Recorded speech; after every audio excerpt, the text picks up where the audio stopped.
Hey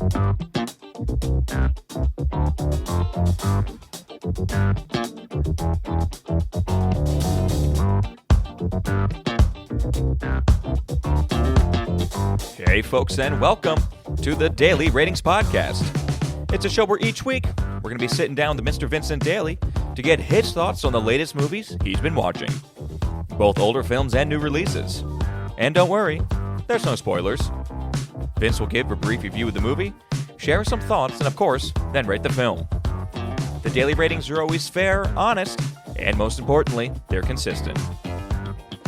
On today's show, Vince will be rating and reviewing, jumping all the way back to 1926 with a movie called Faust, directed by F.W. Murnau. We then have Onibaba, directed by Kanito Shindo.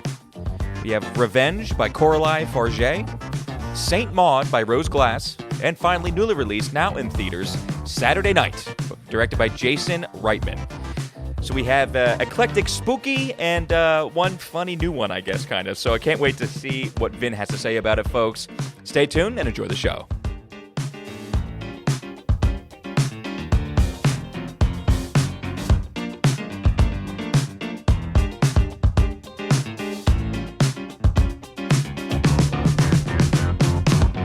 Mr. Vincent Daly, the man of the hour. How you doing over there, buddy? Tommy boy, how's it going? It's going okay on this side of the table. How was your week of movies? Our week was honestly excellent. Alternate title for this week is, hey, I had an amazing week of horror movies to tell you about, folks. And I also saw the SNL movie. Yeah, because, okay, you had a theme for the week, and then the one new movie that came out was Saturday Night.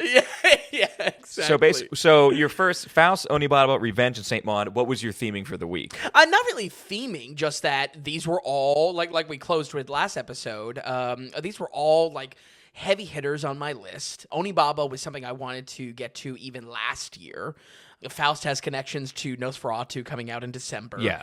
It's a connections film. Yeah. Because Onibaba, you said, Willem Dafoe has said in the past that that's his favorite film. Is that correct? Your favorite horror film. Yep. Okay. Revenge is by Coralie Farge, who just did The Substance, which you loved. And then Saint Maud, directed by Rose Glass. Rose Glass did Love Lies Bleeding back in March, which you also really liked. Mm-hmm. And I managed to see that just a few weeks ago, finally. Oh, really? I started to play catch up as we get towards the end of the year. And I also really liked. That's great. That's great. That's got your girl. Yes. And I mean, I'm a huge... I can't remember her name. Kristen Stewart? Kristen Stewart. I mean, I love Kristen Stewart. Not your girl, love her to death. I adore Kristen Stewart. Love her to death. I will say, what's her name? In this movie, in Love Lies Bleeding, she's actually acting really well. I was like, oh, she is a good actress. Thank God. Otherwise, the praise is a little, it's a little much. But I love her in that film. I think she's fantastic. Yeah, absolutely. It's kind of like homework I've been building up throughout the year, and in that, just like how the horror list builds of like things I'll put aside and want to keep for October, and why I'm kind of clamoring come October not to really cover old movies I've covered in the past, or even like the new releases like this week. I could have totally gone without covering Saturday Night. Right. But things I really want to see to get in the mood for Halloween and stuff like that. So. Okay, I love the amount of years that we're spanning here. We have two older ones, and then we're 2017, 2019, 2024. So we have some really new kind of movies on the scene as well. Yeah. Any other opening notes that you want to start with? I have trailer talk. It's just, where do we put trailer talk? Is it the reward at the end? Talk, no, because I think trailer talk should go in the front of the show. Okay, all right. It's a trailer. We're talking trailers. You go to the movies. Good. You get the trailers beforehand. 30 minutes, All right. 30 minutes at least. Don't give me that time. I'll use it. Three quick ones, though. This is talking trailers with two shoes. Yeah. Or no, it's I like that. I don't Even though you're the one talking about it. Spitball on that. No, that's huge. What trailers have sparked your interest here this week? Well, I don't know about interest, but Y2K, I guess it's being directed by Jonah Hill or something like that. Okay. Or Jonah Hill is a part of it. My note here is that, wow, if we are just not at the end of 90s nostalgia grab cycle, and soon we'll be in the 2000s nostalgia grab cycle. Yeah. We left 80s a while back. We're not even waiting like tens of years to do this as well, so we're really burning through the nostalgia. Mickey 17, you saw this. I saw the trailer. Yeah. First time I saw the trailer, I was staying away from it, by the way. Did you think it showed too much? Because I think that's the real toss-up there. Yes. Not only do I think it showed too much, I don't think it didn't pique my interest as much as I was hoping a Bonjour film would. Sure. Mickey 17, again, the trailer came out, I think, a while ago? Yeah. Or did it just come out? Maybe like a month or two ago. Okay. Again, I was just purposely staying away from it. Mm-hmm. I was shocked that this is the route he's going. Mickey 17 by Bong Joon-ho, same guy that did Parasite. Mm-hmm. For those who are not familiar, it was supposed to come out earlier in the year. All of a sudden, it got pushed back to January, otherwise known Dumpuary. Mm-hmm. Super worrying. Yeah. Because that's usually not a spot for good movies. But then there was talk of why was it pushed back? He wanted final cut, yada, yada. I don't know. I don't know what to expect, good or bad. I have no idea if this film is going to be universally panned or universly loved. Yeah. And the trailer didn't quell any fears that I had. So maybe Sure. that's kind of if where I anything, leave in it. hindsight, it kind of made sense of like, it makes sense that they didn't know what to do with this movie because it's definitely in like his Snowpiercer, Okja side where it's maybe a little bit more comedic as well. Oh, it's definitely got like comedy to it. Yeah. I think, but this came up once before in the podcast. I forget what episode, but I slowly or quietly bought some stock in this coming Dumpuary because we have Mickey 17, which has the potential to be good. Yep. Paddington 3, which I'm really, Can't wait. Can't wait. And I haven't watched any of the Paddingtons, but with the hype is real. With those films are so highly regarded. So I can't wait to watch those three. I just think that, this Dumpuary might not be so dumpy. We'll see. That's it? Just the two? I think there's something else. I can't think of it. Well, what do we get this year? We got Beekeeper. Yeah, right.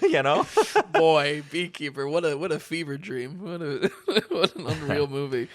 Any other trailer notes? Last is Wicked.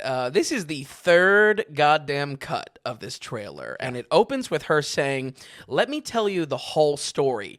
I think I got it by now. I think I'm up to speed on everything that happens in this film. I'm like, gun to my head, I could probably tell you exactly what happens. I've never seen the promotion is brutal. This promotion has been brutal. Yeah. On that note, though, I mean, I don't know if there's a huge interest or if it's going to grab as an episode, but I am kind of interested in doing a Wizard of Oz 5 spot. There's enough for a Wizard of Oz 5 spot. It's like, yeah. We'll go through them. There's OG.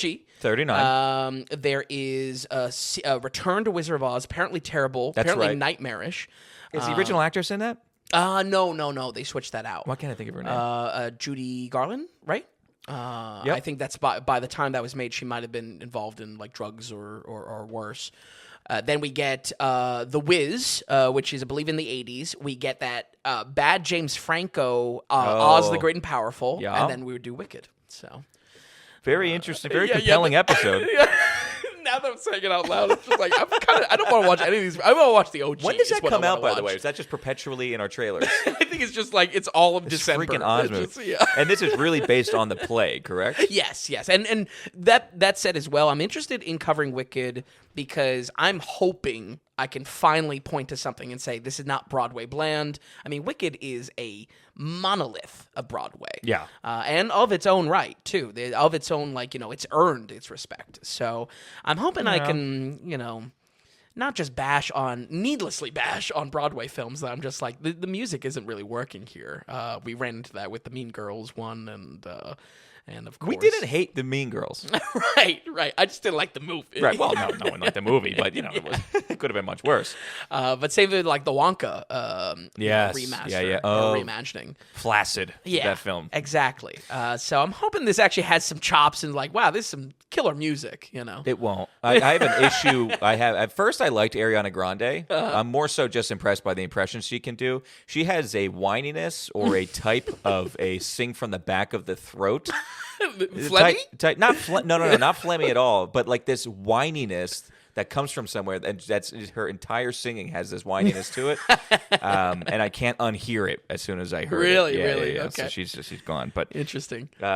she's gone. I don't know. Maybe we'll see that one together. I don't know. That one might take a little bit of inebriation. Yeah, a little booze. Anyway, any other trailer talks? No, that's it. Okay. I was really mostly the trailer talk was spawned by just how unbelievable a third cut of the Wicked trailer is, and just like how tone deaf her starting with the line, "Let me tell you the whole story" was, because I know it now. Oh man. Okay. All right. So, you ready to go? Here's the reveal. What did you watch this week? Okay. Did you watch anything? So I watched Saturday Night with You Yep. in theaters Yep. on Friday night. I tried to watch Faust. Really? but Okay. I don't mess. I have put my seeds in Amazon Prime as far as video goes. So I don't mess with any other thing as far as purchasing or renting films because okay. I want all of my digital purchases and rentals to be under one umbrella. Sure. So for instance, I went on Amazon and tried to get Faust, and I couldn't, or I could, but I had to sign up for it's like a streaming thing I've never heard of before. Yeah. And I was like, I just don't have the patience for this. Yeah. So I didn't watch Faust. Okay, that's all right. Yeah, That's all yeah. right. But I watched Onibaba. Wait, really? I watched Onibaba, 1964. I thought, well, if it's good enough for Willem Dafoe, It's good enough for me. That's awesome. All right, that's great. I thought Onibaba was super interesting, so I'm curious to hear what you said. Yeah. Also on the lighter horror side, I think. Almost not horror at all. Yeah. And I probably had the most interest in also in revenge. Oh, yeah. Because it almost seemed, not John Wicky, but just... little Tarantino, for sure. Okay, but just Yeah. basically because it is a story about revenge. Yes, yeah. Getting back at bad people. Yeah. But anyway, I went for Onibaba. Willem Dafoe, by the way, I think is our most decorated actor on the daily ratings. You I think, telling me this. he's over. I think this is like 23 movies on the site for him. All right, let's get into it, though. It's going to be a longer episode because we're doing 5 films this week. We're jumping back to, folks, 1926. I had thought we did a 26 film before. I don't think so, because there wasn't anything in the database unless we put it in wrong. But I could have... No. Vampire might be a little bit later. Might be 28. What's The Man Who Laughs? That might be 24. That might be a little bit earlier. But Anyway. either way, immensely One of old. the oldest films. Yeah. What was Battleship Potemkin? That was 19. Oh, yeah, that was in the Is it that was in the 2019? teens. No, 19. Love that remake. 2019 Battleship. Okay, 1926. The film is called Faust, directed by a guy named F.W. Marneau. And again, step back. Why did you... I just can't wait to get into it, actually. Yeah. Again, this is connected, you said, to the film coming out later in the year. Nosferatu. Yep. This is based on, I believe, a play. Based on quite a lot book. of stuff. Okay. German folklore, book from 1808. Faust is also like one of like those old fables that kind of, it blends into any kind of like genie story, monkey's paw. It's basically like getting what you want, but not really, but doomed by your wishes. Okay, but book first. Yes, and this is like old enough that probably predates all of that. So Okay, gotcha. All right, because the writing credits only go to actually the play. The guy who wrote the really? play. Okay, Yeah. so maybe they're just ultra faithful in that. But Okay, Faust 26. Vin, you just jump right in. well, folks, we've only covered about a handful of silent films on the podcast, but for a long time, I've been looking to tackle some of the greats from Germany at the time. Still on my list are classics like Metropolis and The Cabinet of Dr. Caligari. Though probably most famous out of all of these are Nosferatu, which is getting, of course, the remake from Robert Eggers later this year. So I was looking to kind of get something to supplement that watch. I want to cover the original Nosferatu from 1922 on that episode. 22, okay. Yeah. And it's from the same director. Faust comes from F.W. Murnau, so does Nosferatu.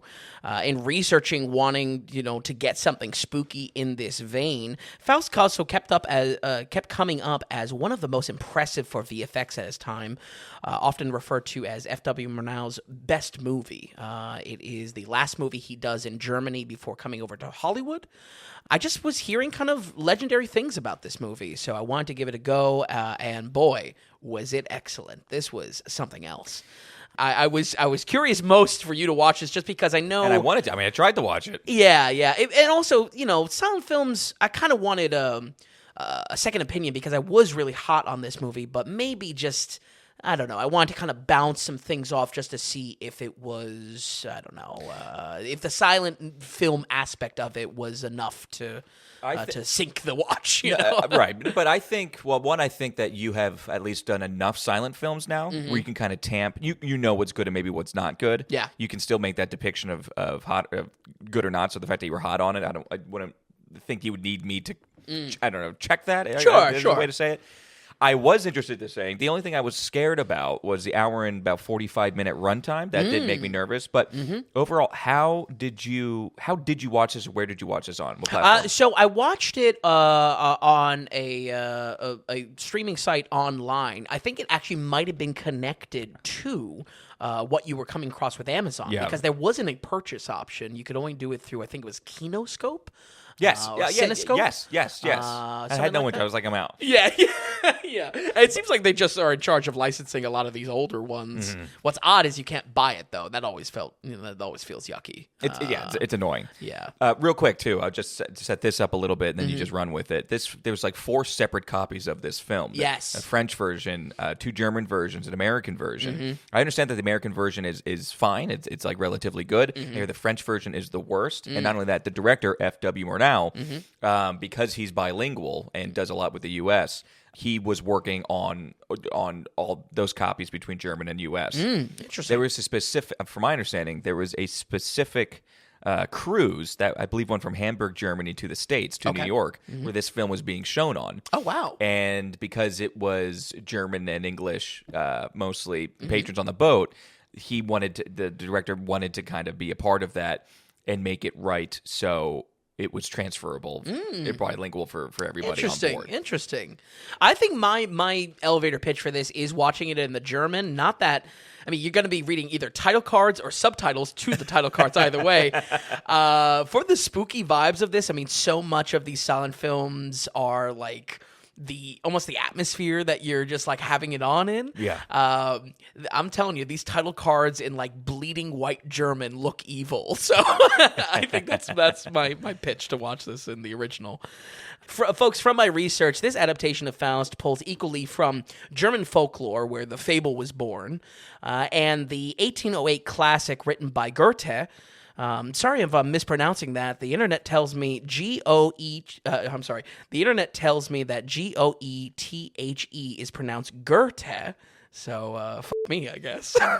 No, that's good. Yeah.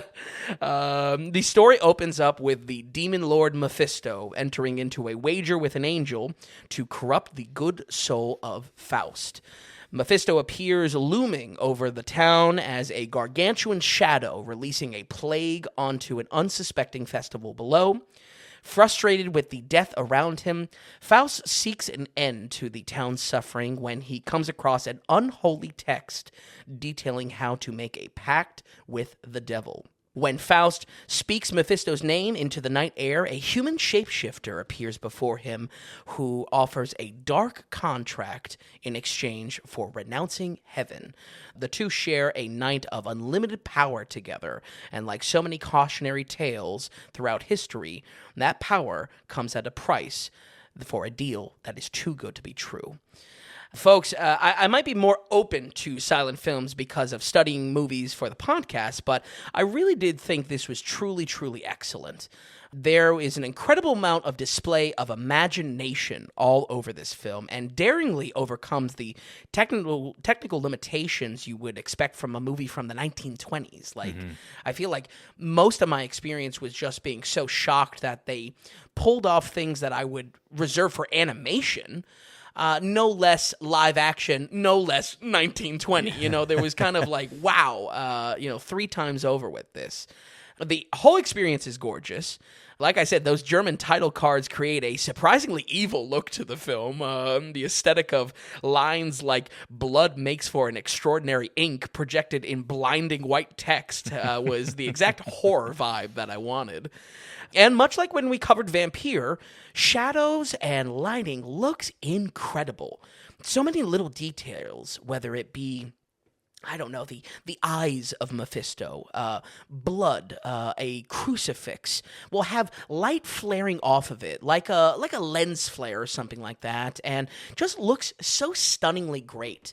There's a point that Mephisto tempts Faust with a crown, and the crown is just so bright and so shining. It's like, man, the visuals of this film are really, really gorgeous. Even the stills, flipping through some of the stills of the film, I'm very impressed with the look and feel of the film. Looks incredible. Yeah. Looks incredible, because at times it almost seems higher fidelity than you would think. Absolutely. Visually, and then other times it almost looks like you're looking at a painting almost. Yeah. Very cool. I think on my wish list is Robert Eggers to adapt this after Nosferatu. Like, I feel like he could kill this. But yeah, really, really breathtaking stuff all over on the visuals of this film, and I feel like that speaks to what's the skin in the game for a silent film. That's a hurdle for a lot of audiences. I think it's realistic to say, maybe be warned going into any silent film. It may not be your bag, but I feel the visual storytelling here was able to overcome that. It was as compelling to just look at these silent scenes as it would be any other film. I would say the pacing feels a bit longer than a silent film would normally be. That's kind of going off of your comment about hour this. and 47 is it's a bit of a tall ask. Yeah, absolutely. That's only going to compound reading title cards for the story, because basically, you're going to get the scene, then you got to read the title card, and then we kind of basically jump back in time, ever so slightly. You can't do your taxes scene. And watch this at the same time. Not one of those films. You're locked in. I would say most of the silent films we've also covered on the podcast have floated a bit over an hour, and 40 more minutes, it's not that much, but once again, I think it's realistic to say that it might be a little bit slower for some people. Mm-hmm. But honestly, once we get into the story, the display of power from Mephisto is presented with excitement, and the consequences of this deal with the devil pushed back to the back of Faust's mind. I would say the first real big scene that shows them, kind of having fun with these demonic powers is going on a carpet ride. Hear me out here. A carpet ride to a foreign land to impress a princess with a grand display of wealth. If that sounds familiar, folks, it should, because it's the Prince Ali scene from Aladdin, like down to elephants and everything. It is exactly what I love in any kind of genie or monkey's paw kind of tale. Mm-hmm. I like that the story can balance fun, excitement in the fantasy premise of wishes come true, but still have some sort of moral spin, still have some sort of consequences and stakes to the story. And this absolutely hit that, and let's be real, is probably the predecessor to everything of that. Story-wise, Faust is hitting on that plot line we've seen countless time in movies, whether it be that, even recently with Talk to Me, that was kind of similar, kind of a monkey paw, consequences for what you want, or your wishes coming back at you in some way. That's why this kind of felt timeless in a way for some reason. Oh, this story is timeless. Yeah. I mean, this is basically almost Adam and Eve stuff. But the film is temptation. Mm-hmm. The character Mephisto, mm-hmm. Is he the devil, or is he like just a devil advocate almost? So some lesser demon, right? I don't know. The film doesn't get into the hierarchy of devils and whatnot. Okay. He does speak to like an archangel, but whether it's supposed to be Satan directly, or I don't know, some sort of spin of that evil, right. to be given Mephisto. It's very cool, but this is everlasting. Yeah, and that's where I was like all about this movie, because it's gorgeous, and it was just like, I don't know, there was a certain comfortability stepping into this. I wasn't too worried once I saw what the story was setting up, that I was going to lose it in German or lose it in the title cards. It was kind of like, oh wow, I see where this is going, and I see the vision. And the foundation of the story, boom, you've got it. Yeah. So you're not trying to pick up on stuff by reading things or getting lost. Absolutely, it's true. That's a very good point. Yeah. I seriously need to freak out over some of the VFX work, because for real, folks, it's that good. Shots of Mephisto will have him towering over a miniature set of the town, but honestly look amazing for how shadow is projected on this set. This is sold to us in the edit when we cut to a street view of people having the same shadow casted on them. Folks, I wanted to highlight how untechnical and practical this was to pull off, in contrast with whatever garbage we got in Megalopolis, especially in that satellite crashing scene. Yes, like, the one you brought up, yeah. You know, do it in the edit. Build the logic in the edit. Did we need, to see Mephisto in the background of people running away from the shadow being cast upon them? No. You set it up in the wide, and then you go down into whatever it's impacting. The wound of Megalopolis is still very, very open. When Mephisto is in human form, he appears before Faust in this just really simple but effective reverse shot of the text of this unholy contract. It's the text of itself is lit on fire.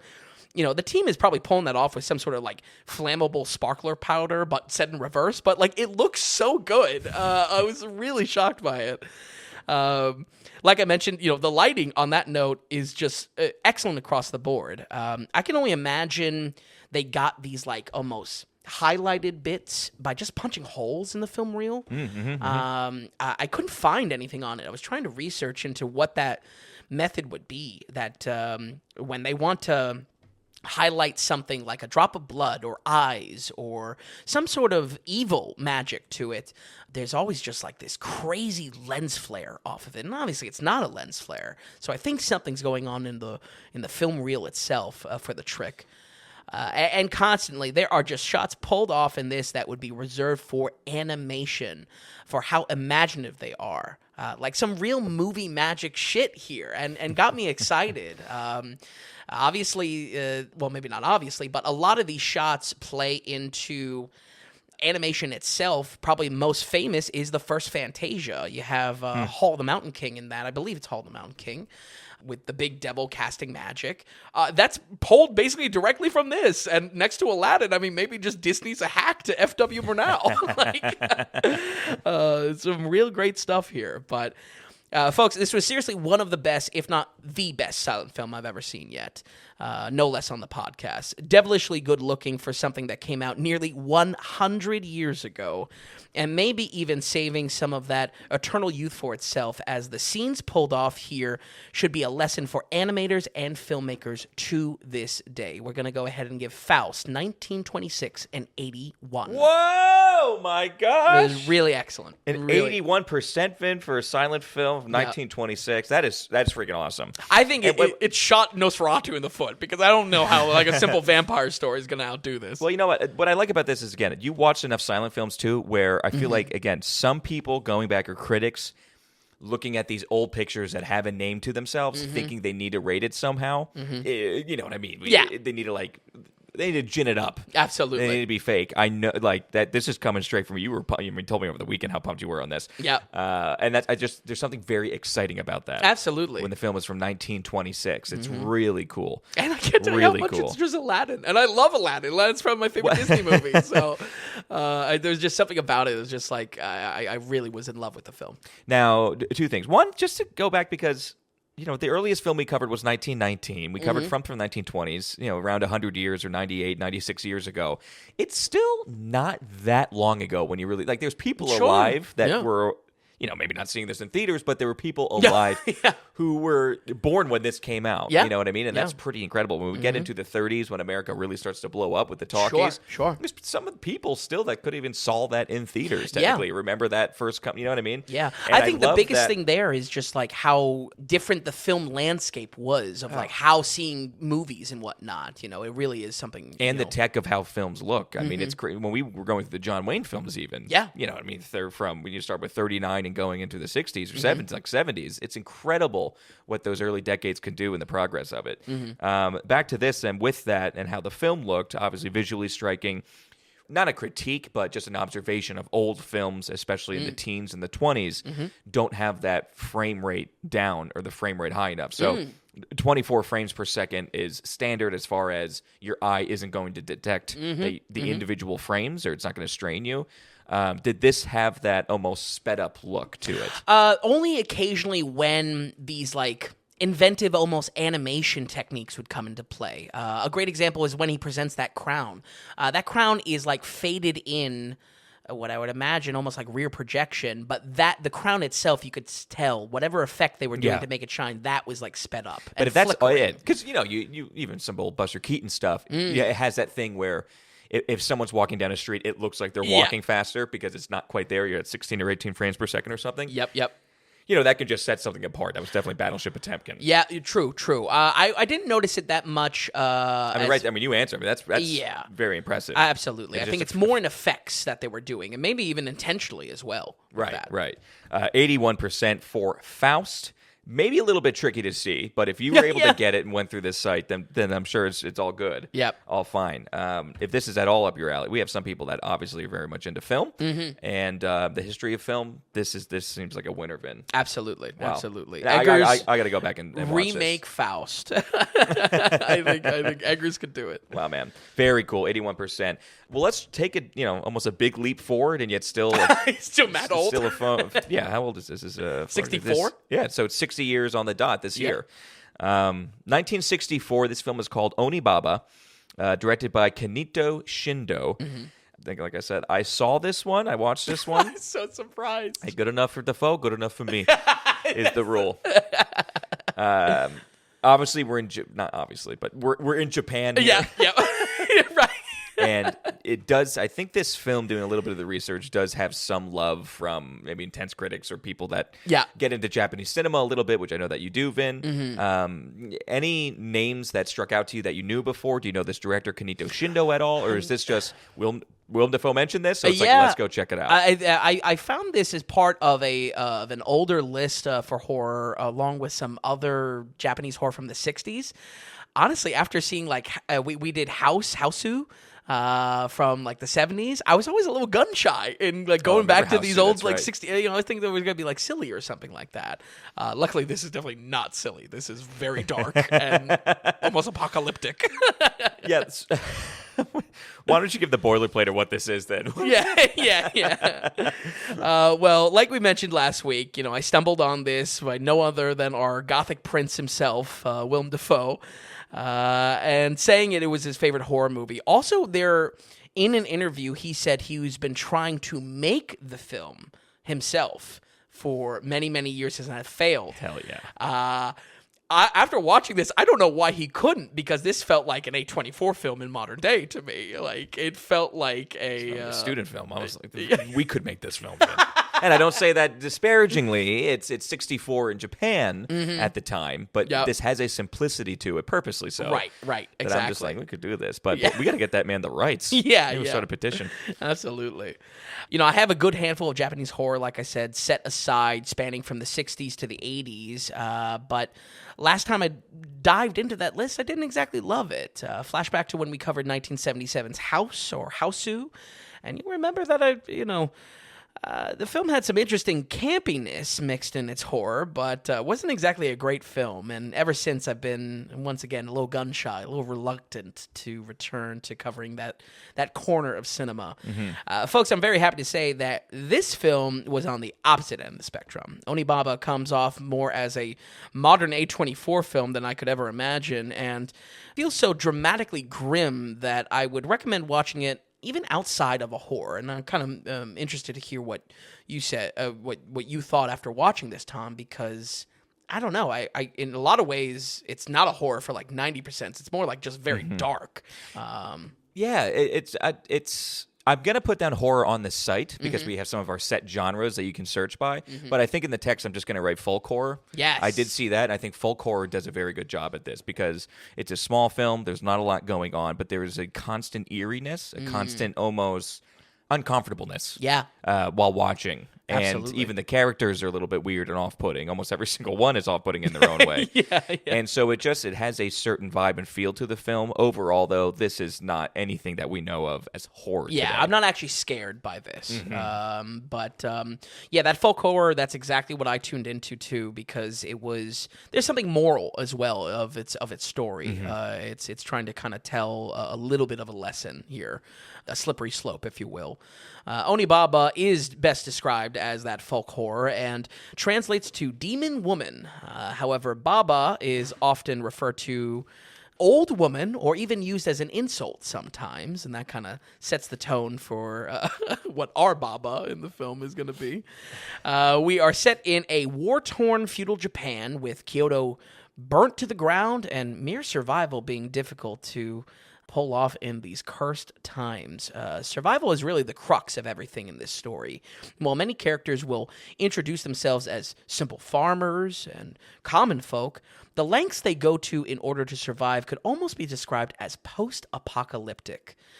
We follow a mother, her daughter-in-law, and a former soldier who all act as depraved marauders, trapping wandering samurai to kill them and steal their goods to survive.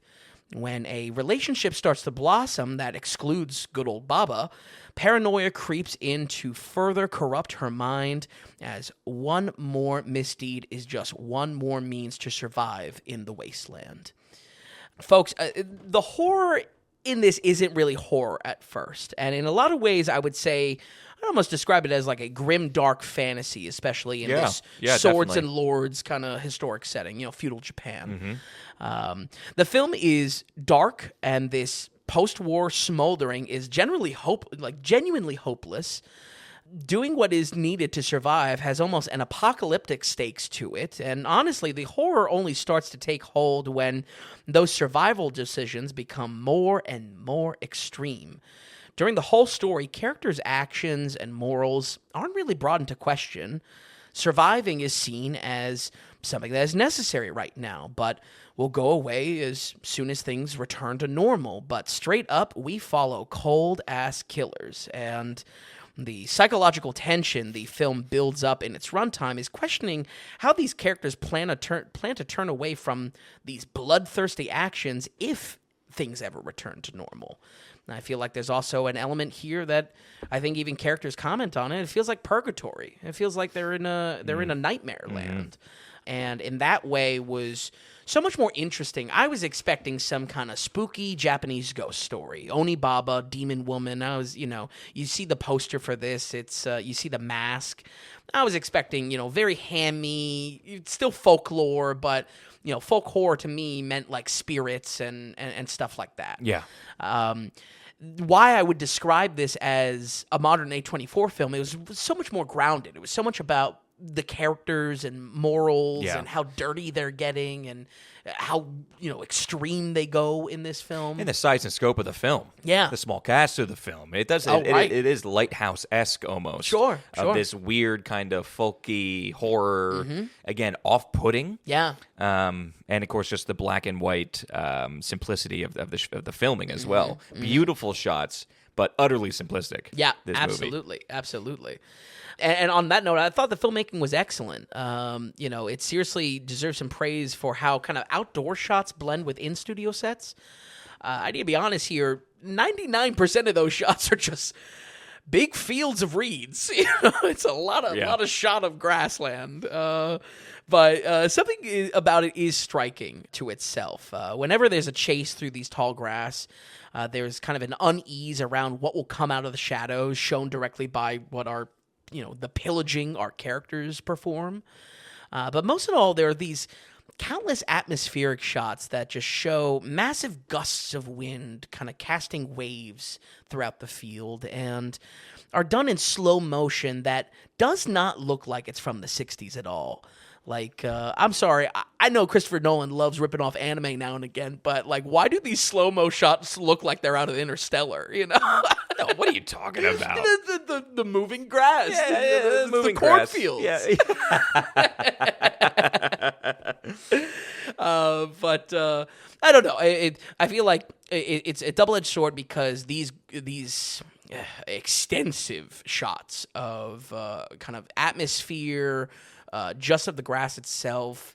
Maybe when violence is cut away, it goes to just a big gust of wind in the grass. Yeah. I feel like it's artistic. Once again, I don't know if it was actually scary to me, No, and I think that, I think just overall that there's an uncomfortability to the film, like I said before, that is the horror part. That is the unease of the entire film is what can put this into kind of a horror category. Sure. Because I wouldn't put it necessarily in a drama, somewhat drama, drama / something else, and I think that's kind of just what we're hitting on. Yeah. The film is interestingly beautiful. It has a beautifulness to it, but I have to say, the editing of the film is subpar. Oh, really? And that's what I'm saying. Okay. I think. I think it's something. That's where I was saying to myself, Vin and I could make this, and I know that sounds terrible. Almost like it's a well done student film. Sure. But it comes down not in the shots, because I think some of the lighting work is really good with the use of black and white.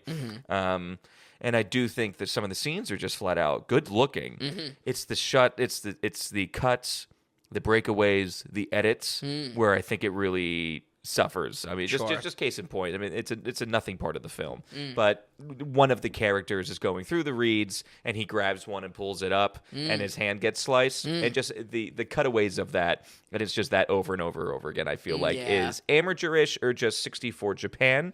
Sure, it's fine because the age of the film helps the off-putting effect.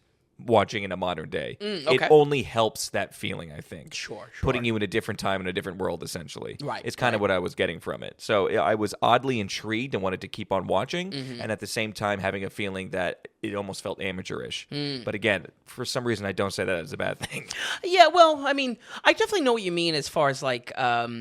It feeling old kind of helps because it feels like these old samurai films. Like it's already set in like a feudal Japan, so there's something to it. I definitely wouldn't want it in color or anything like that. Right. With the edits, though, I know what you mean. There's the cuts are rough. Yeah, the when the former soldier is let's just say a little horny. He's running through the fields, and it's just like. The editing is a little amateurish to it. And the vocal work is tough because I don't think a lot of it was the sound. A lot I think was done in studio over dubbing, and that I think is a little bit rough too. It hurts it, but at the same time, I think it just adds to an experience. Especially watching it 60 years later, it almost helps the effect of the film. Yeah, absolutely. Folks, really, I mean what I said though about this feeling like a modern A24 film from its size, from its type of horror, kind of disturbing rather than scares. And I think it's key to my recommendation on this. Eventually, the story lasers in on the paranoia and drama between Baba and her two other companions. Jealousy fueling an already broken mind, willing to do anything in these survival stakes. Also, go figure, the first Japanese movie we've covered in a while, and it's, let's just say, a very horny story as well. So it's not shaking any of its reputation there. But honestly, it's this setup of characters and setting already down a slippery slope of morals that made it so interesting to watch for me, because we're constantly seeing in the plot beats, in the action beats of the story, how far they are going to go just to make it through an average day. And the film plants little seeds of questioning of how dark things will get when emotions are thrown into the mix as well. With that said, we're going to go ahead and give Onibaba, 1964, a 71. Wow, 71%. Very good, Vin. Very good. I got to be honest with you. I mean, I'm not going to give this a rating. Okay. I didn't love it enough or hate it enough. But I do have to say, I'm almost perplexed by it still. Yeah. I don't know even in my own head which way I roll on this. But overall, a positive experience because, I don't know, it's an hour and, what is it? Hour and 43 minutes. Yep. Mm-hmm. Not much happens, but I have to say, I was never bored while watching it. Yeah. It could have even been a little bit longer. Right. I think I was just hoping for maybe more on the samurai side. Sure. I was hoping for some more maybe action or what they have to do to survive and the way they make their money or money in the form of rice and beans, it seems like. Yep. I was hoping to see a little bit more. Now, that being said, again, I overall enjoyed myself, was a little bit perplexed by it, and it was such an utterly different film that I came away like, it was nice to see something just completely different. Yeah, than you used to. You know? And also, like, not too much of a horror. I feel like the survival not even the stakes slightest. There's more that can be appreciated here. It's not also like, I feel like if it did just boil down to spirits or, I don't know, some sort of like Japanese legend or something like that, it might cheapen the experience a little bit. Yeah, where this was very grounded and like we enter the story on some messed up people, some cold ass killers, like I said, and it only goes further from there. And I still only think, I respect your 71, and I think you did a good job of reviewing it. I think that still definitely for his particular audience. Sure. You know, be in the right mood or be step down. You know, go back in history a little bit and have a slice of old Japan cinema. I think it was. For me, going back in that time and watching it in that light, I really enjoyed it. Yeah. On that note, it's so funny that you watch this one because I'm watching all these like countless scenes of the grass just blowing in the wind. Yeah. You know? Yeah. And it not even knowing you're gonna watch this, I was thinking of when your pet peeve in some animes is just the cicadas buzzing. Yes. Yes, that is a big pet peeve of mine. So I think you might be at odds with like Japanese type of movies or experiences that just have these like quiet, well, not really quiet, but I had no issue with the loud reeds. Okay. What plant was that? It wasn't wheat. What was it? It wasn't even. Maybe. I think it might be just tall grass. Yeah. I think it was just tall grass. No issue with it though. Okay. The cicadas in anime have a massive issue with. Similar type of scene though. It's like these like almost reflective, moments. These kind of meditative moments. It's not the same thing. No. It isn't the same thing. I mean, I'm watching an anime and I'm trying to hear the people talk. There's other things going on. These cicadas. I'm not even going to do the impression of it, but it gnaws at your ear. That's great. Okay, all right. So Onibaba, 71%, and that one I just rented on Amazon personally. Yes, I don't know what route you went down. Okay, so we're taking up now. We're in big jump, more modern day stuff here. We're going to go for Carly Farget's Revenge again from 2017. This was the direct film before Substance. Yes, I think she got a decent name from this. Like this was. But local, because she's France. We don't really know any of these actors or actresses. Yeah, no. But this did, I think, kind of put her on the map a little bit, so I'm definitely excited that you covered it.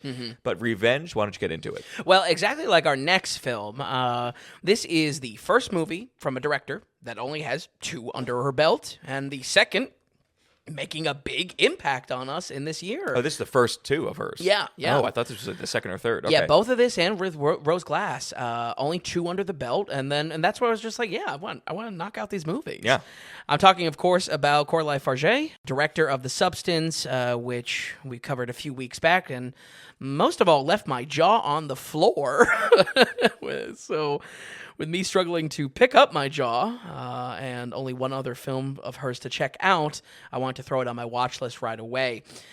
Revenge is, you guessed it, a revenge thriller. It's sexy, it's violent, and while it probably didn't belong on my horror list, mind-blowingly, is still has insane practical effects around gore. I would call this a soft body horror once again, just because the gore effects are that good.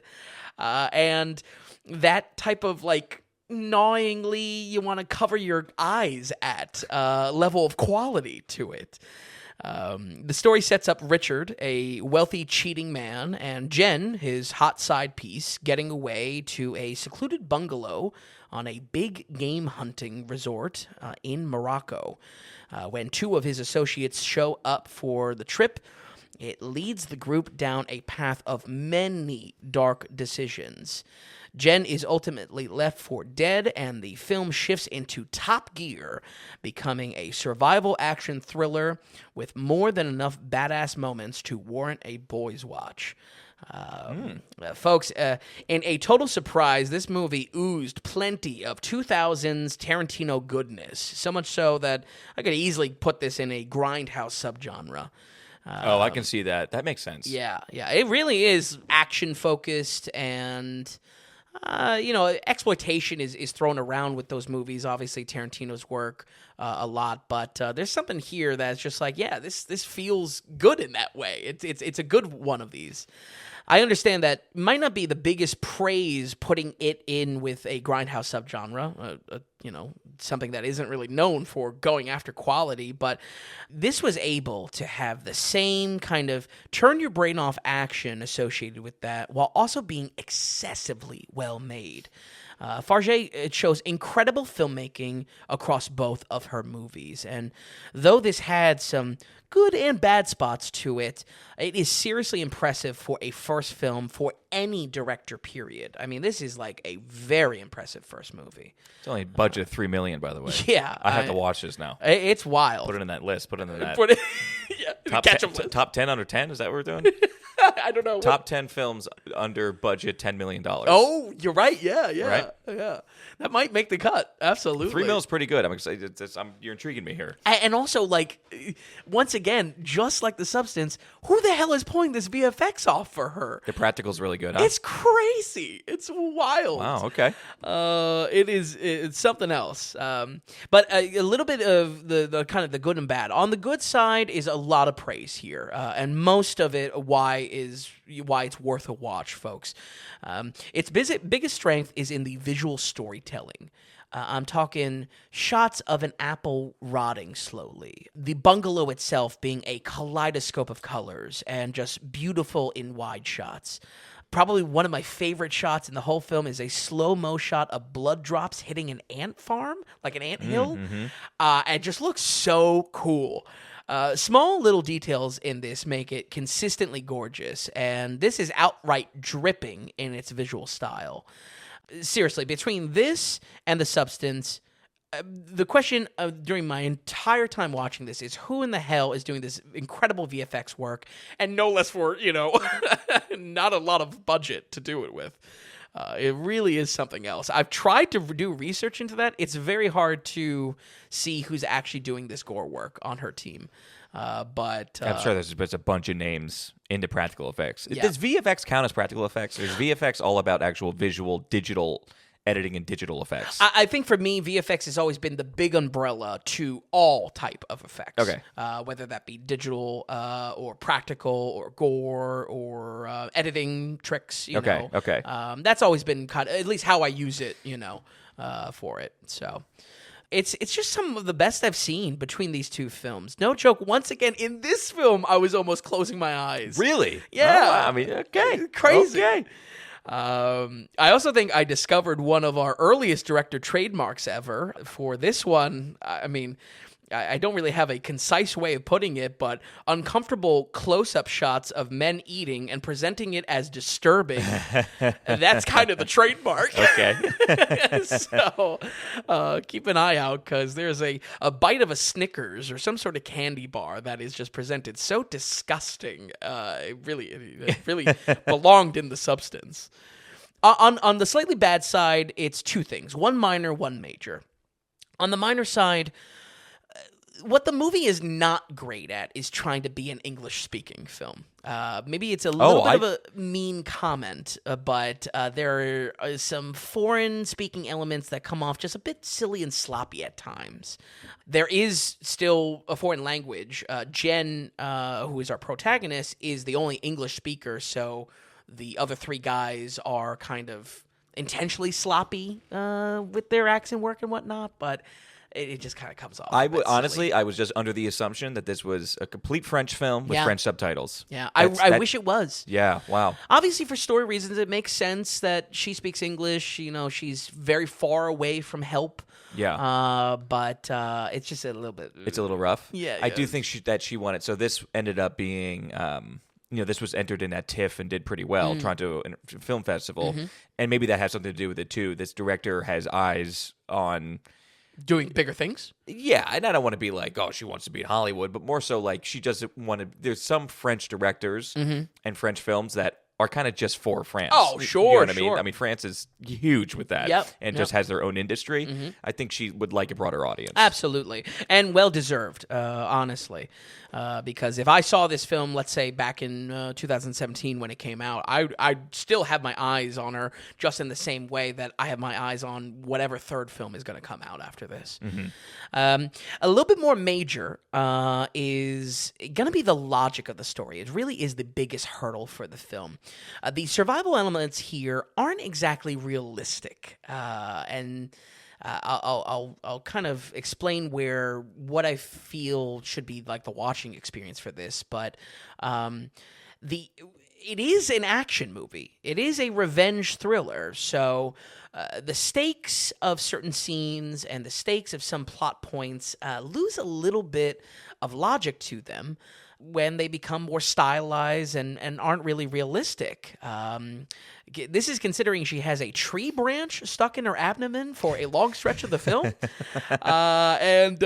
It's, this type of unbelievability, that's going to be the real make or break for your watching experience. If you're going in, or more importantly, if you like realism giving stakes to your action, it probably isn't going to hit for you.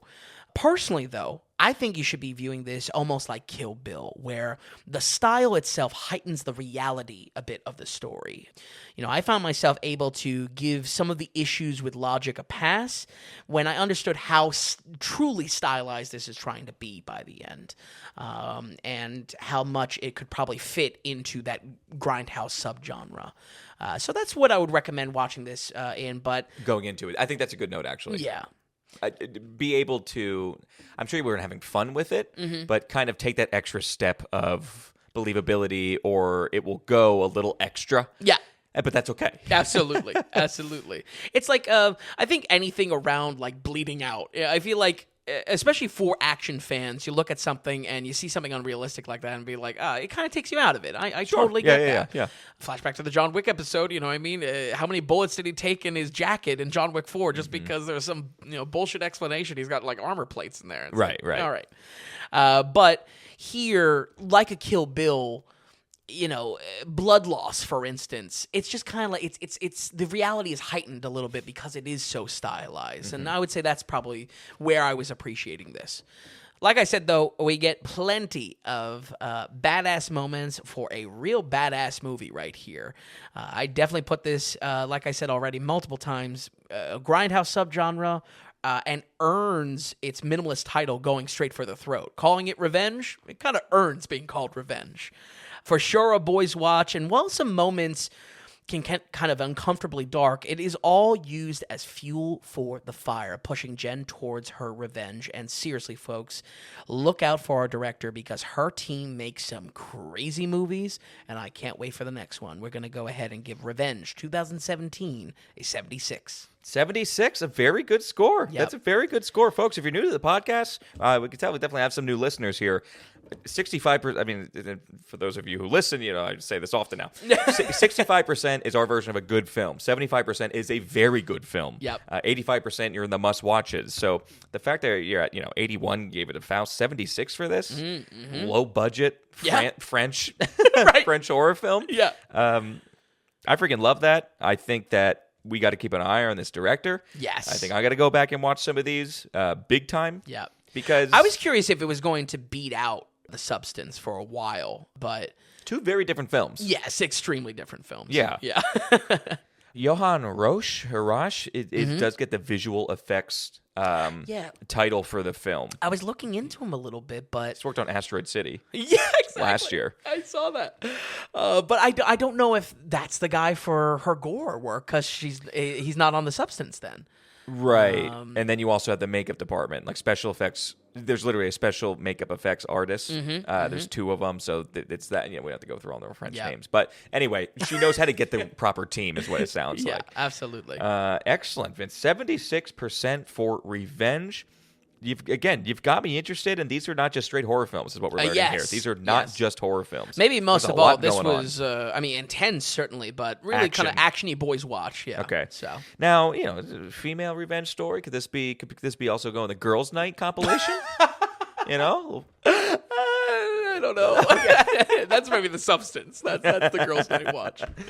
Okay, all right. And then that girls' night never happens again for many, many months after being scarred from The Substance. That was 2017. We're going to take a jump now to 2019. This is called Saint Maud, this film, and again, directed by Rose Glass, who did previously in this year Love Lies Bleeding. Another small budget, another horror. Vin, set up the film and just tell us about it. Yeah, so first film with Rose Glass. I've heard a lot of hype for this one, coming out of nowhere a few years back and skyrocketing to the upper tiers of A24's catalog. It's A24. Yes. Okay.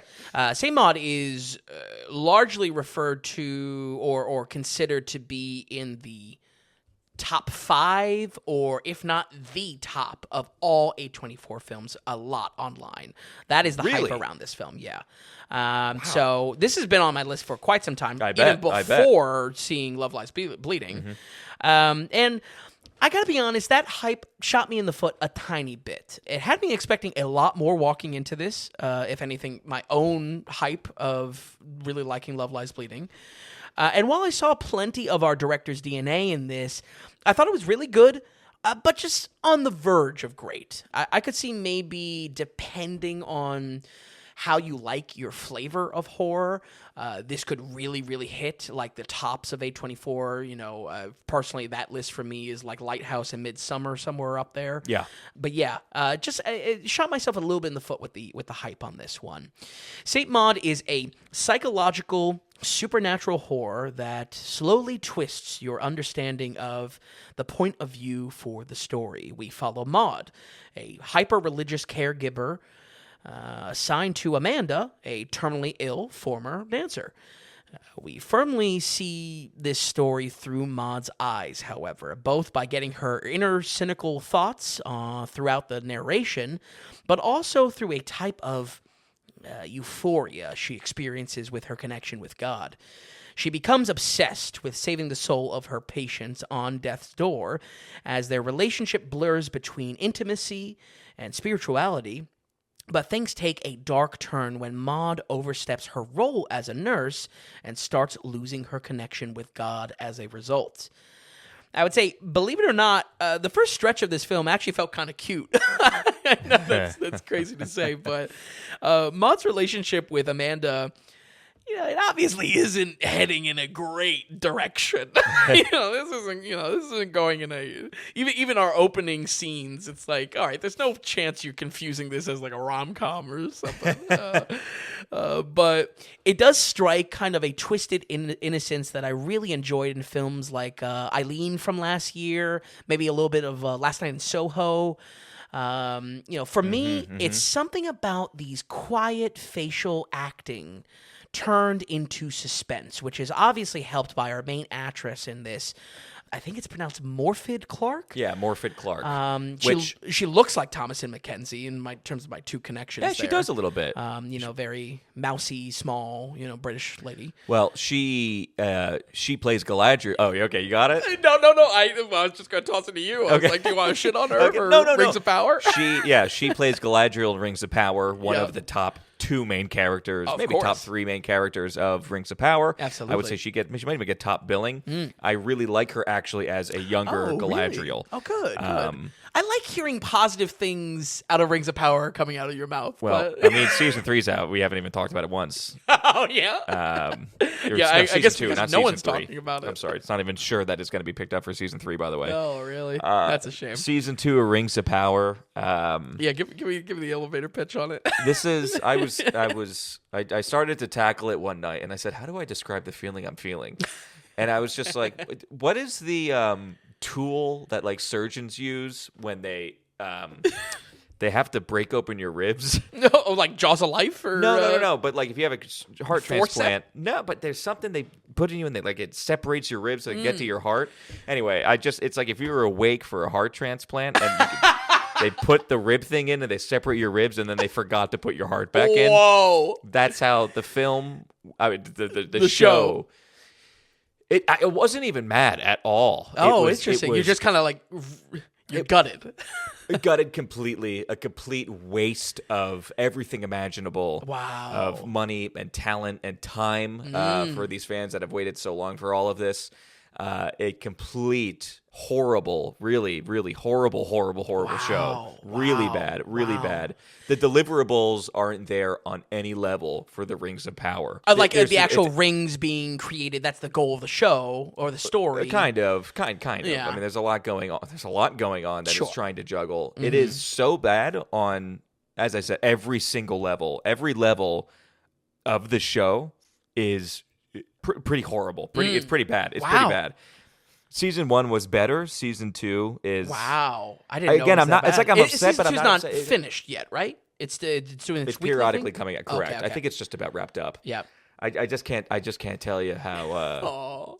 Just as it's not even Lord of the Rings anymore. It's not even Lord of the Rings. Really? Yeah. Really? I mean, again, I'm not upset. I'm not even mad about it. It's just it's so. It's so not surprising how not good it is. And did I use the word vapid earlier? I think I used No, the word flaccid earlier. Yeah, you did. Yes, use the show is flaccid. both vapid and flaccid. Wow. That being said, the main girl Like ghost pee-pee. But the main girl who does play, there's a few gems. There's a few okay parts about it, and I don't mind. There's casting that I find abominable. Is that the proper word? Yeah, there's casting that I found just Mismatch. unruly. Yeah, and people should be. But I thought the casting for that rocks. No, Tom, that rocks. You're the horror movie. The casting for Galadriel done by Morfydd Clark was good. Okay. And there's maybe two others that I thought were done okay. Interesting. And done relatively well. Interesting. Well, there goes wanting to hear some positive things about it. You literally said I was like, oh, that's kind of nice. We talked about it as far as season 1 looking just like a very amateur production. I didn't watch it, but just Did from we what talk about that? Yeah, from what I saw, like the armor and like the props just looked like such a polar opposite of like the glory that is Jackson's production. Yeah.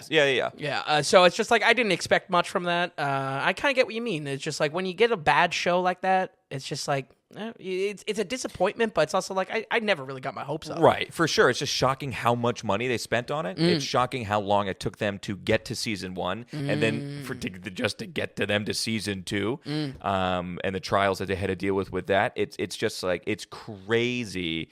How, like the original writers' room for this, like for season 1 when they were writing out, and in fact they had a plan. The entire show was planned from season 1 through 6, completely planned out because they had to pitch it to the Tolkien estate. Okay. So when they sat down for a little bit more foresight than most. Yeah, like you would the Halo think. show or something. You think it would be incredible. You think it would be well done. But even like the writers' room was you had to enter by I think it was locked by fingerprint to get in. Oh. It was protected by armed guards, I believe, or guards. What? Because it needed to be so private and so well kept and all this, and you would think, wow, they're really taking lengths here. Yeah, They're taking lengths. You think. Season 1 I probably watched like 4 times. No way. I didn't really like it. Yeah, well, a new episode would come out. I probably watched it a whole bunch.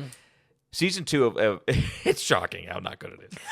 I mean, and I'm doing a horrible job at saying anything about it. No. I feel like I just spent 10 minutes saying it's not good, but right. Yeah, it's not good. I mean, this is coming from the chest, and I knew as soon as I saw this actress, I was like, all right, I guess we're going to have a Rings of Power review inside St. Maud's. Okay, okay, so you left time. You left some air. No. I wanted to hear your thoughts on it, and thank you. This is the first I've actued talking out loud about it. Oh, right. You've just been quietly suffering. Yeah, I made I think one comment to my boys in Sherwin-Williams. But other than that, I've been completely quiet about it. I haven't talked to my brother about it. It's just so non-existent as a decent property of Lord of the Rings. It's not even worth the air. Exactly. Wow. Okay. Well, tune in for Rings of Power season. No. Morfydd Clark, I want to get that straight, though. I would love to see more of this actress in more things. Yes, and here, again, there's something to it. She has, I mean, I don't know if she shows any even sign of evil with Galadriel, but there's a weird, like, she's in so much of her own headspace, but still such an innocent girl, you know? Yes. Sheltered. There's something captured here. You know, between this film and Love Lies Bleeding, I feel like there's something authentic in what our director is able to pull off in mixing attraction with suspense. I can't really pin like a trademark just yet, but you know, my praise for this film directly is that the quieter and softer moments of this felt just as good as the horror, and that's really not easy to pull off. It's usually like, hey, let's get to the horror and let's get past this fluff. The moments were just as good here. Those horror elements, on the other hand, soak. I mean, soak in a type of self-flagellation which twists the religious tones of the film into evil. Maud's religious fervor shows her constantly harming herself for penance. Anytime we get too comfortable in the story, the private moments in Maud's room become a dark reminder of what the film is building towards. What starts as kind of little oddities in her actions quickly begins to ramp up in intensity.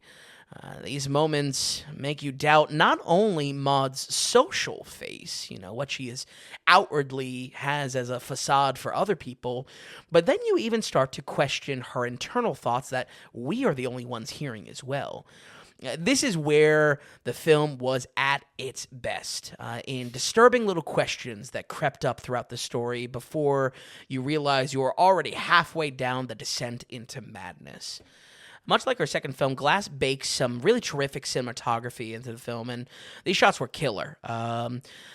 They were foreboding in a way that drew me in right from the get-go. Straight up, there are just a lot of upside-down shots in this. Okay. She really loves these upside-down shots. Did it help or hurt? Like, was it stylistic trash that you unneeded, or did it add? Did it add definitely to the film? added. Good. Absolutely. It's kind of unsettling, these moments. You look at like The Shining, for instance, and a big over-the-top shot, through the air now barely hits at all because everyone has a drone to do it. So I feel like modern horror directors are having to maybe go back even further to simple tricks, but tricks that aren't being like done to death. Yeah. And upside down shots kind of got the job done. There is one shot that Maud is walking down an alley, and how they use the shadow kind of negative space of the frame was awesome. Reminded me of The Lighthouse, which came out the same year. And cinematographer Ben Fordsman continues to work with her in Love Lies Bleeding, and I think their collaboration might be a secret ingredient of why I've enjoyed the looks of her films so much. Yeah, Love Lies Bleeding looked good. Yeah, absolutely. I mean, going back to that review, just like how it captured this atmosphere of like really kind of Nowheresville and the danger that comes with Nowheresville, Right, but the colors used and the way it was visually just good looking. Yeah, absolutely. Overall, I thought this was a really good movie. And by most standards, excellent. I just don't know if I would call it the best A24 film, as some have praised online. Once again, my hype hurt my watching experience a bit. But like a lot of A24 films, it marks itself by allowing the vision of its creator to shine through.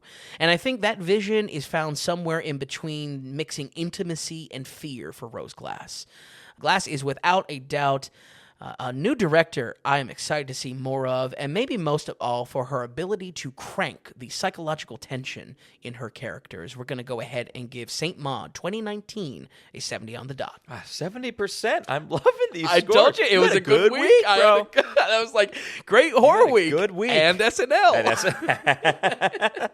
And both of these directors that we just covered, Coralie Forgeot, Rose Glass, nothing in the works yet. Yeah, now, nothing of course, announced. They just had products made, so who knows? Yeah. I'm sure stuff's in development, but nothing as far as we can see yet. And unfortunately, you look at the time span between these two films, 17 to 2024, and then 2019 to 2024. We might get a big gap. It'll be a COVID and strikes there. Sure. I think we covered it on Substance. Substance has been in the can since like 22, I think. Oh, real? Oh, that's right. Yeah, that's right. Yep. So who knows with that kind of stuff. It's been a weird 4 years. 70% excellent, and again, you liked Maury Faird Clark. Unfortunately, again, there's not much on the slate for her yet in upcoming films, but. I'm glad to hear that she did well, because I do think she has a weird, good presence. Yeah. So 70%. Maybe get a new name. Morphin? I kind of like it. I don't know. It's different. One other note. I want to just take a note on TIFF, Toronto International Film Festival. It's one of the biggest film festivals of the year. A lot of people applied to be a part of that. Between, I would say, Venice, Toronto, Sundance are some of the three biggest. Absolutely. But something's going on with the horror films we've been covering. This was not featured. What is it? Debuted at TIFF. Revenge debuted at TIFF. Last week, Pontytale Pontypool came out on TIFF. Wow. Same with When Evil Lurks. Ooh, really? Came out introduced at TIFF. Wow. So something is going on. Maybe TIFF's our festival. Maybe they're reading the room. Horrors, more and more horrors are coming out a year. Sure. So maybe they just know the genre's hot right now. But isn't that weird? Yeah, that's definitely odd that they're all being centralized. One of them's an Argentinian film from last week. This one we have a France film. French film, you know what I mean? Okay, anyway, so before we get on to our last film Saturday night, we just want to go ahead and thank our producer for this week, because we do have a producer. No notes, so I'm not going to play the music, but Maxwell Farnsworth came in and donated a big old $60. Oh, wow. So, Max, we thank you very, very much. Executive producer for $156. $60, man. So we appreciate it so much. And don't forget, man, if you have questions for us or you want to just say something to say, something to ask, just email us at tom.vin@thedailyratings.com, and we'll read that next week. Maybe you're sending something in. We are recording this a day earlier than we usually do. So you might write something in tomorrow, but we apologize for that. But again, we'll honor that and read that next week. But Max, for your $60 this week, excellent. Thank you so much. Executive Producer 156. Folks, if you're wondering what's going on or how do you become a producer, well, we are completely producer supported at the Daily Ratings, and it's through monetary support. It's called the value for value model. So we're not going to have any advertising on the podcast or website. We're not going to have any paywalls. We're not going to have any tier structures. It's not pay to play or pay to access our content. It's all technically there. It's technically free for everybody. But the idea is, if you're enjoying yourself here, if you're listening to the podcast, if you're using the website, we look at that as value in your pocket. So can you send us value back in our pocket? Value for value. So how you do that, you go to thedailyratings.com and head to the donations tab. And through PayPal or debit or credit or through Venmo, Satoshis, if you're into podcasting 2.0 or Bitcoin, so many different ways to donate in.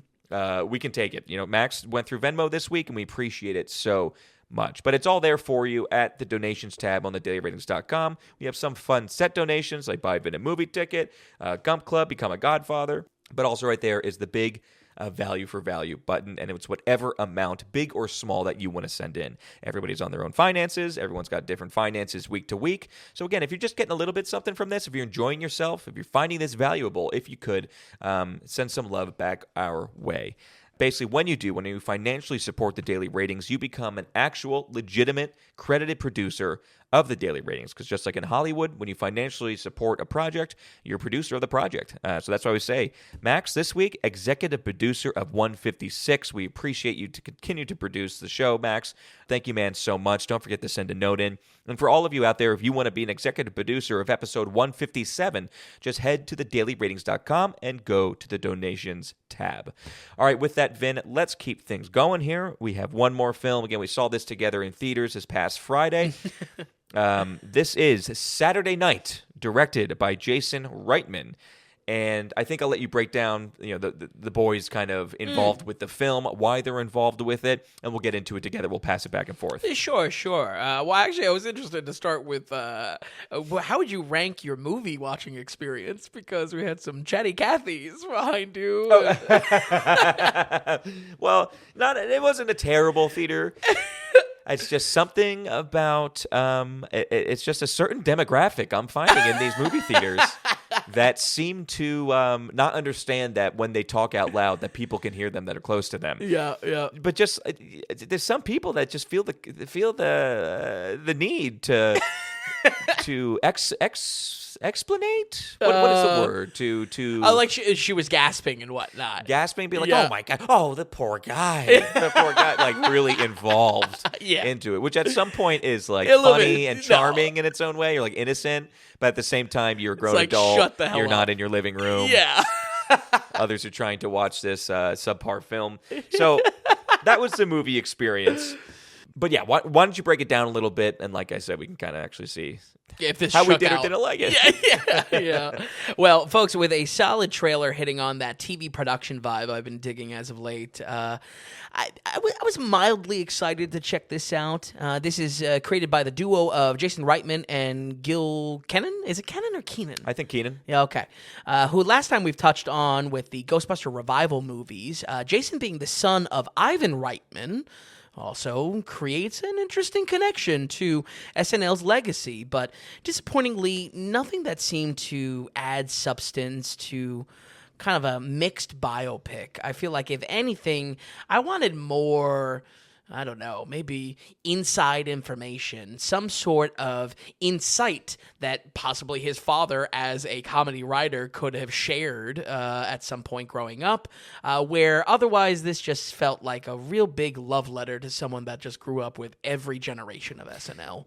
Yeah, and real quick, Ivan Reitman, he wrote and directed, or helped write and direct Stripes, Ghostbusters, Ghostbusters 2, Kindergarten Cop, Animal House. Yes. So he was just around that crew a lot. He was around that old school SNL crew, that original 75 crew specifically. Yeah, the specific connection here is Aykroyd to Reitman for Ghostbusters. Yeah. But you're exactly right. Like Animal House, I mean, all of these are SNL vehicles. And if it wasn't in October, when I first heard this announced, I was gonna say let's do like an SNL movie type of episode that we cover. Yeah, like, that would be some of fun. those successful flips. You know? Yeah. Coneheads. No. That's also where I really want to crack into this film, folks. This felt like a combination of two main influences. First, the behind-the-scenes drama from 2021's Beating the Ricardos, where it's less about being funny in the way the source material was, and more about the lives of who's involved with the production and obviously a drama spin to that. And second, the scrambling jazzy mayhem of 2014's must-watch Birdman, but honestly comes off as a cheap imitator without the message or the follow-through that made Inarritu's film so special. Saturday Night tells the story of the inaugural first show of SNL, portrayed as a juggling act with too many plates. Lorne Michaels is the closest thing to a main character here, but we bounce around between nearly every original Season 1 iconic cast member, with spending some time with them and getting some insight into their character or their skin in the game in the show.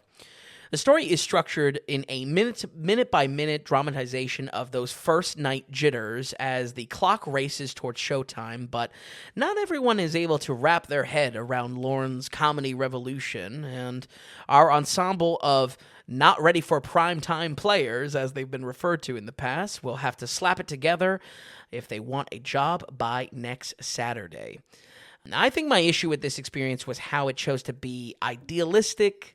It chose to be schmaltzy, it chose to be nostalgic, over actually funny. I feel like that's a particular failure. Don't get me wrong, SNL has a legacy that deserves a biopic. I'm not doubting that this could have been done up or this could have been funded. But I feel the tone is really mishandled by going for this scrambling drama focus.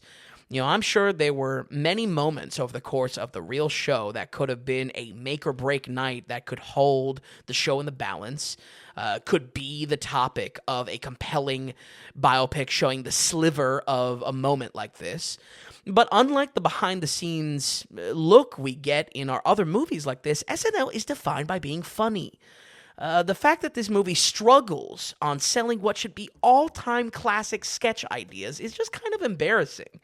Calling this not funny isn't fair because its goals are different. I'm not expecting a laugh a minute, but failing to capture the magic of these iconic moments that were effortlessly funny or low-hanging fruit in some way is another type of failure altogether. And that's really where I was drilling into this. Like, man, like how do you just kind of mess up what is already a layup for you? You know what I mean? Yeah, and I think it was overall an issue that we had with the film, that it was up its own ass too much and trying to tell the audience how not only important it is, how incredible it is that these people ever got this off the ground. Yeah. And they really let you know that. Right.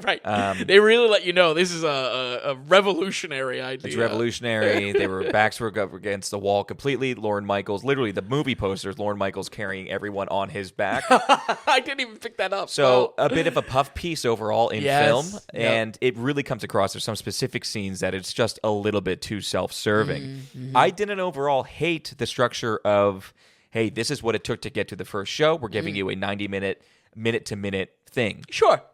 That it's kind of fine, but you're right. It's trying to do something, and it's trying to preach a little bit too much and be too much of a puff piece and too in your face with nostalgia. I expect it to be nostalgia because we're telling the story of SNL. I think no matter what, you're going to get that. Right. Stop forcing it down our throat as much as you are. Absolutely. Let characters naturally happen on screen instead of being so deliberately getting them on screen, or if they show up, you got to give them a second, or you got to definitely say their name. I would have loved to see people in the background and have them come in. The fluidity of a Birdman is what's so incredible. The fluidity of that. Absolutely. Also, there is a tension there that almost has you a little bit on the edge of your seat with Birdman because it's exciting, it's electric, it's like what's going on, it feels like it's real time. Absolutely. This fails to have an electricity to it where both of us had the comment of about halfway through, we were getting bored with the film. This is supposed to be a fast pace, Yeah. minute by minute, edge of your seat. You're with these guys to the end.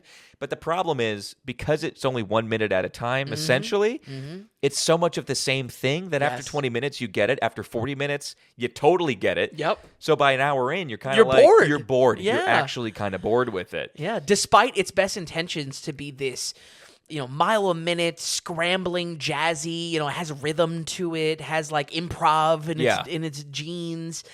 It was really like formulaic and boring because we're just racing towards, basically showtime with it. Right, and this is where I think that, I mean, the real reason why I was excited to see this was because of the performances.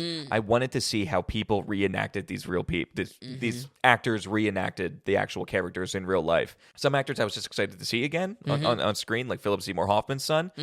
And some of those were good. Some of the acting I enjoyed seeing on screen. Some of it not so great. Yeah. But when you pair that with a movie that's somewhat failing at what it's trying to actually do, Right. it's tough. And then because it's SNL based, to your entire point, it failed on comedy. Right. Yeah. So it's... Yeah, like you look at Being the Ricardos, and it's just like, I don't know. I Love Lucy wasn't exactly something I needed to see play out beat for beat. Or, I remember us reviewing that way back when. It's one of the first episodes. Yeah. And, I had a little bit of a problem of like Nicole Kidman not doing the iconic voice.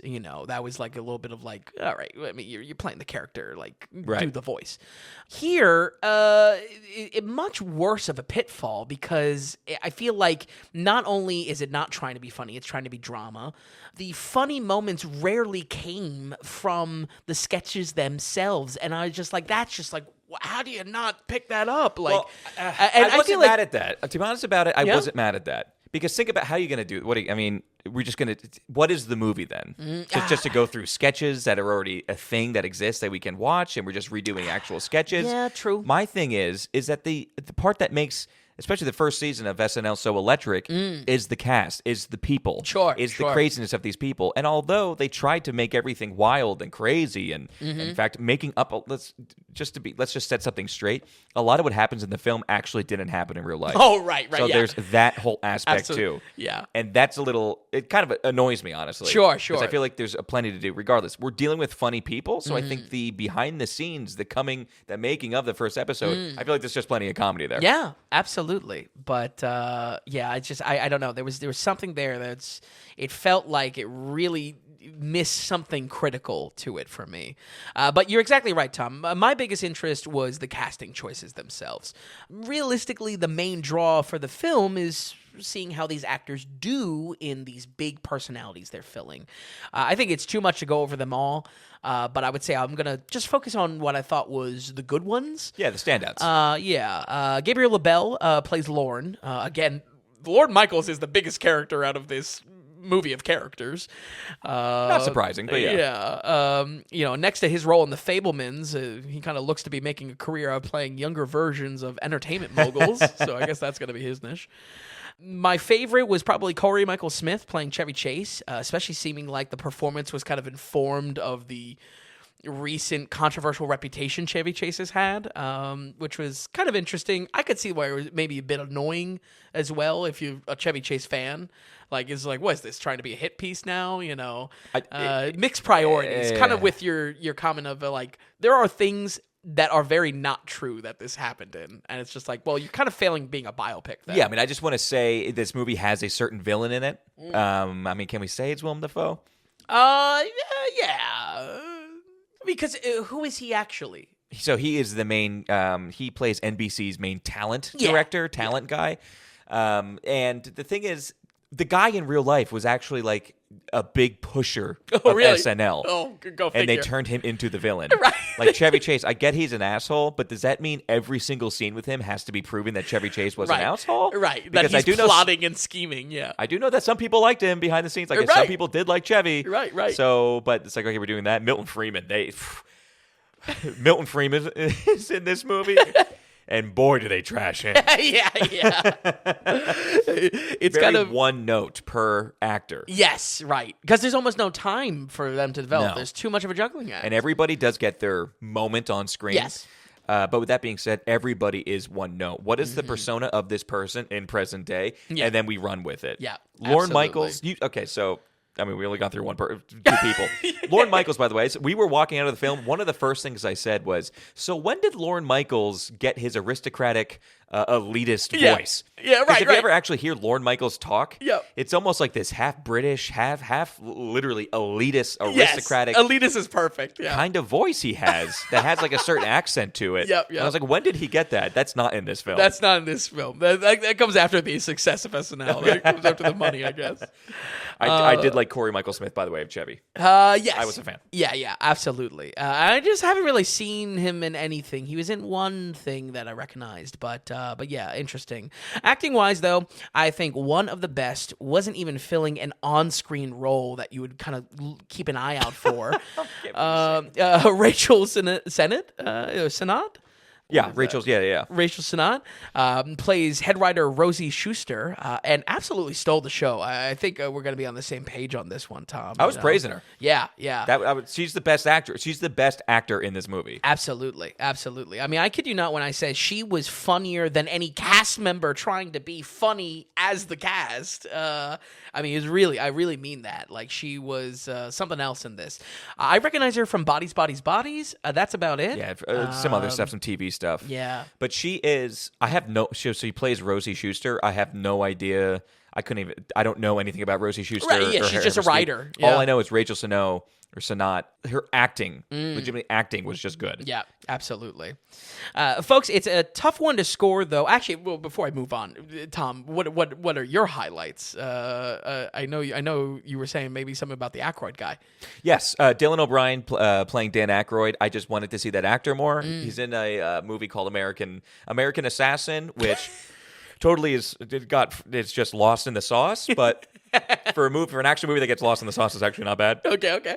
And also, he's part of the Maze Runner films. Oh, okay. The trilogy of those films that came, and apparently they're okay. Oh, okay. As far as that teen, tween, yes, young adult rush of the Twilights and the Hunger Games and stuff. Apparently, they're actually not the worst movies. So anyway, I wanted to see Dylan O'Brien as Dan Aykroyd. I think he did a good job. Yeah, that's pretty much it. I mean, Philip Seymour Hoffman's son was disappointing.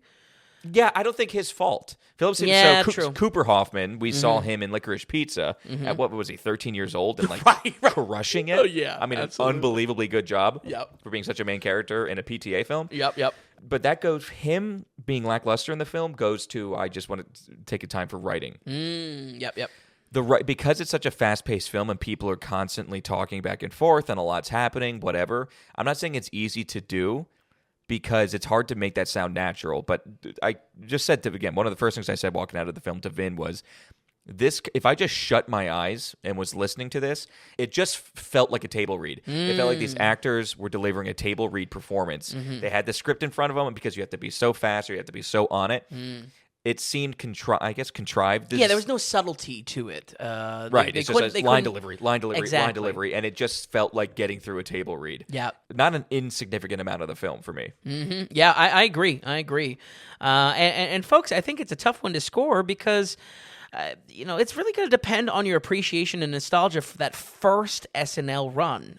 My biggest fear around this was how up its own ass would it be, and unfortunately, it's very up its own ass. You feel that in those reads where, I don't know, they could be saying, "Oh, we're never going to be the best. We're backs up against our wall." There's something there that comes off so phony and so schmaltzy and so forced because it's rushed. There's no subtlety to them maybe stumbling on some gold with this idea, with this comedy revolution. The writing is very sentimental, a little cringy in how they set up the importance of SNL, all while making it look like a puff piece more and more. So my kind of worst nightmares were coming true about this. But while that approach bounced off me, maybe it will do SNL justice for you. Maybe it'll do SNL justice like that woman behind us that was gasping at this boring-ass movie. Personally, I come back to the balancing act of these growing kind of behind-the-scenes biopics. Capture enough of the original magic so that we can be interested in the unseen drama. But with this fumbling what could have been easy layups, recreating sketches, it felt a little boring despite that scrambling energy, making it a little bit one note all the way through. With that said, we're going to give SNL a 54. I used to do that all week. I was just like, Onibaba. That's really good. Faust. Why did I not start this show like that? You should have said something. Damn it. I should have. Son of a bitch. We could have gotten the SNL theme. You know what? I tried to. Maybe we'll do it at the end. Yeah. Okay, so Saturday night, 54%. And a one note is absolutely right, and that's why this gets one shoe, no laces. Whoa. One shoe, no laces, because it's just that it's not a bad film. Yeah. It just doesn't. It doesn't deliver on the laughs that you might expect. If you're going into it wanting to know the origin story of how they came to this first show, the behind the scenes, a lot was made up. You're not even getting the truth behind that, so you're not getting that. Right. The only real reason to be there is to watch the performances. Some are quite good, I have to say. Some of the writing might be a little choppy.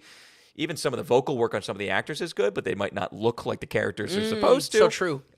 So overall, there's at least nuggets there where sitting here on your seat just wondering, I wonder who's next. Who's that person supposed to be? That's pretty good. That's not pretty good. There's a game to be played there. Absolutely. Not horrible, but nothing really all that great. I think your 54 says that, and absolutely that is my one shoe, no shoes. Or what no laces tied. Well, I think totally on the same page for that. I mean, we walked out, and we were basically saying the exact same thing. It's so meh. So, yeah. And I think even, let's say, for like a diehard Gen 1 SNL fan, I feel like the movie's only going to go so far. It's going to go to that game of like, oh, look at who they have here, and oh, look at this, how they're doing this actor.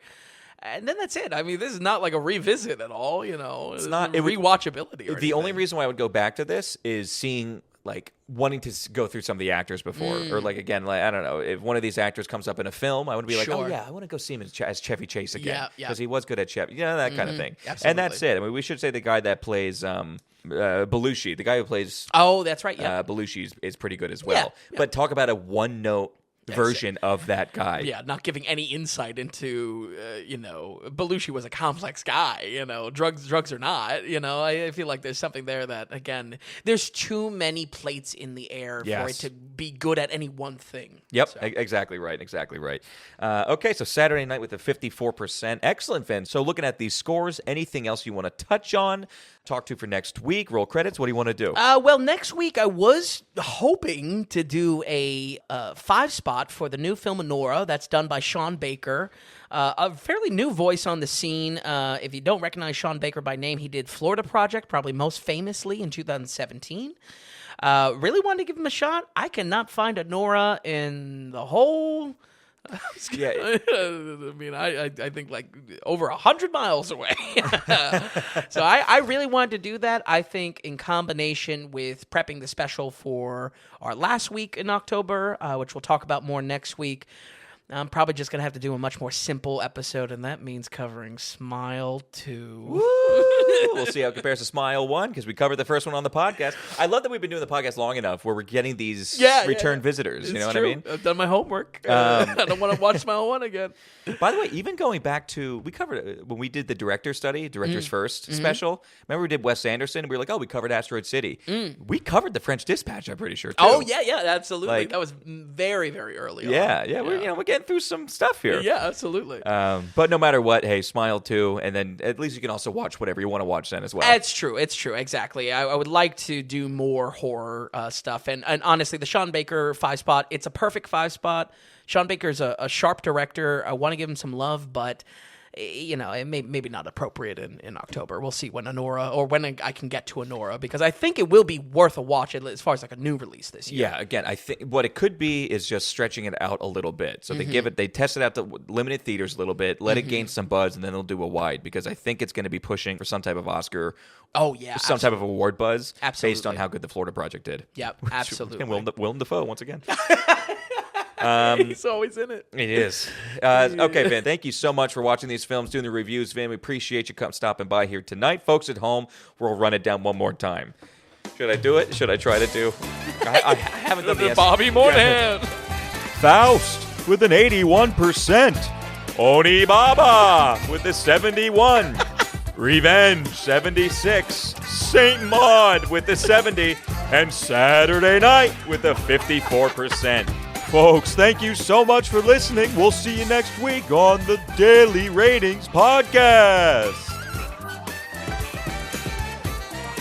Hey, if you enjoyed the podcast, folks, if you would give us a good rating or get the word out and tell a friend about us. Just a reminder that Daily Ratings is completely producer-supported. We want to stay away from advertising, and we don't want to have any paywalls or tier structures or subscriptions. Of course, it's all just value for value here. So if you're finding value in any of the things that we're doing here at the Daily Ratings, then become a producer and donate whatever amount of value that is. Just go to the donations tab on thedailyratings.com. And while you're there, be sure to check out the massive amount of films that Vince has rated. All right, folks, it's always fun. We'll see you next week on the Daily Ratings Podcast.